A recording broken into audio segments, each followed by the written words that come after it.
Steve and Blue invite me inside the house. After that, the phone rings. Steve answers the phone. Magenta was on the phone and wanted to talk to Blue. All Magenta was saying is that she was coming to Steve and Blue later on.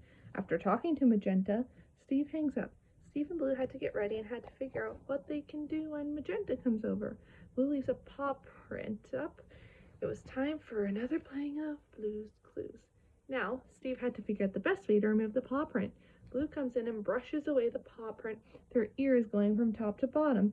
After that, it was time to get the notebook. Steve was already in the living room, walks over to the side table to get his notebook. Steve brushes up on the rules to play Blue's Clues to me.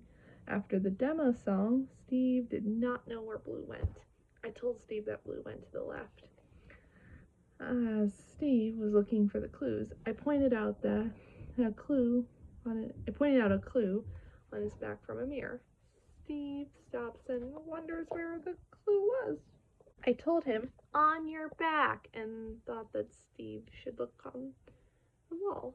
Steve shrugs, and then the paw print appears from behind his back, then moves and sits on his chest. Steve looks down in his chest and realizes that he was suddenly the first clue. Steve gets out his notebook and draws himself. What Steve is trying to figure out is what to do when Magenta comes over with Steve as the first clue. Steve decides to look for more Blue's Clues. Blue calls out and then she listens. A few voices say, 1, 2, 3, 4, 5, 6, 7, 8, 9, 10. Ready or not, here we come. It was Shovel and Pail. They find themselves by mistake and bumped into each other. What Shovel and Pail were trying to do is find their friends who needed help. Steve and Blue pitched in to help Shovel and Pail find their friends. Steve wonders who to look for first. Shovel and Pail decide to look for Duck. As they go along, they try to be quiet, hoping no one else will know about the footprints. Steve, Blue, Shovel, and Pail found a series of footprints. Steve needed help in figuring out which footprints led to Duck. The footprints in the middle were duck prints, so they followed the path in the middle, which stopped at a lake. Duck pokes out from behind the grass. Shovel and Pail found Duck, and now they got to find Snail. Along the way, they found more prints. Steve asks me at home which trail led to Snail. The long straight line was the way to find Snail. Sure enough, they find Snail. Snail winks and moves slowly away. Steve and Blue had to get going because it was almost time for Magenta to come over. Steve finds footprints and realized it was his footprints, although he admits he was just checking. Back inside the house, Mr. Salt and Mrs. Pepper were discussing opposites in the kitchen. Steve and Blue come into the kitchen to see what they are up to. Mr. Salt and Mrs. Pepper were making a snack when Magenta comes over. They decided to make race cars, one for Magenta and one for Blue. Steve was perplexed a little and said, "Race cars for a snack?" Mr. Salt specifically meant they were going to make race cars out of food so they can eat them after they made them. Mr. Salt and Mrs. Pepper needed help on what food to use to make race cars. Mrs. Pepper starts the carrot, and Mr. Salt wants the opposite for making his race car. The opposite of the shortest is the longest. The longest vegetable between the pickle, the asparagus spear, and the celery stalk was the celery. So far, got the bodies of the race car. Mr. Salt comes back and picks out crackers for his race car because they're the biggest. Mrs. Pepper wants the opposite of her race car. The opposite of the biggest is the smallest. The small size circles on the table between the carrot slices, the zucchini slices, and the peas were the peas. Now they got wheels for the race cars. All that is left is the seat. Mrs. Pepper finds broccoli for her race car, which is the bumpiest. Mr. Salt wanted the opposite for his race car. The opposite of the bumpiest is the smoothest. And the smoothest vegetable on the table between the kabocha, the sweet potato, and the cultivated mushroom was the mushroom. Mr. Salt and Mrs. Pepper have finished making their race cars.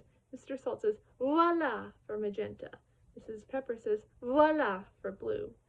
Steve was amazed, and they did go out like race cars. Once they thank Steve for their help, Steve pretends to be a race car, presumably a dragster, as he goes in a straight line, suddenly passing the second clue that was on a smile icon. When I stop him, Steve gets out of his notebook and draws the smile icon. So far, Steve has collected the clues. The first clue was Steve himself, and the second clue was a smile. Steve had to find the last clue. Steve thought I said something, so Steve looks around and sees Freddie and Fifi, the felt friends, on the felt board. The felt friends needed help. Blue skidoos into the felt board to help Freddie and Fifi. Steve skidoos too. Freddie and Fifi were playing dress up. Freddie and Fifi have to figure out two kinds of costumes that go together. Fifi dresses up as an umpire. Freddie did not know what he should dress up as. Steve wanted to know which costume goes with an umpire. I tell him that it was a baseball player. Freddie dressed as a baseball player and Fifi dressed as an umpire. Freddie and Fifi decide to dress as someone else. Freddie dresses as a lifeguard. Fifi ponders about what she should be if Freddie is dressed as a lifeguard. I tell them that the swimmer is what Fifi should be. Freddie and Fifi tried another set of different costumes. Fifi is now an astronaut. Freddie had to think about which costume to choose if Fifi is dressed as an astronaut. I tell him that the alien works best. Freddie and Fifi thank Steve for their help. Blue and Steve skidoo back home. Once back home, it was mail time. Mailbox comes in through the window, gives Steve his letter. Steve thanks Mailbox, and the Mailbox leaves. Steve opens the letter. It was a letter from his friends. Two kids played with blocks, had a snack, and dressed up in costumes and funny hats. After watching, Steve could not wait for Magenta to come over. They were running out of time and had to find the last clue. All of a sudden, Mailbox comes back. Not knowing this was coming, Steve shrugs. Mailbox had something for Steve, but Steve just had a letter that he just looked at. Two kids. Mailbox understood, but it turns out that he also had a package for Steve. Steve gets the package and opens it fast. Steve saw that it was his camera, something he was looking all over for. I saw a paw print on the camera. Steve takes a look and realizes that the camera was the third clue. Steve sits up and draws out the camera in his notebook.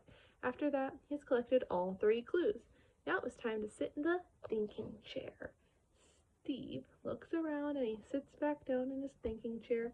It's already behind him this time. Now it was time to think. Steve had to figure out what Blue wants to do with Magenta when Magenta comes over, and the clues are Steve himself, a smile, and a camera. Steve thought that Blue wanted him to make the camera smile, but that was not it. Steve looks at the clues again, and maybe he could do something with the camera and say smile. I tell Steve that he should take a picture of Blue and Magenta with his camera and said smile. We just figured out Blue's clues.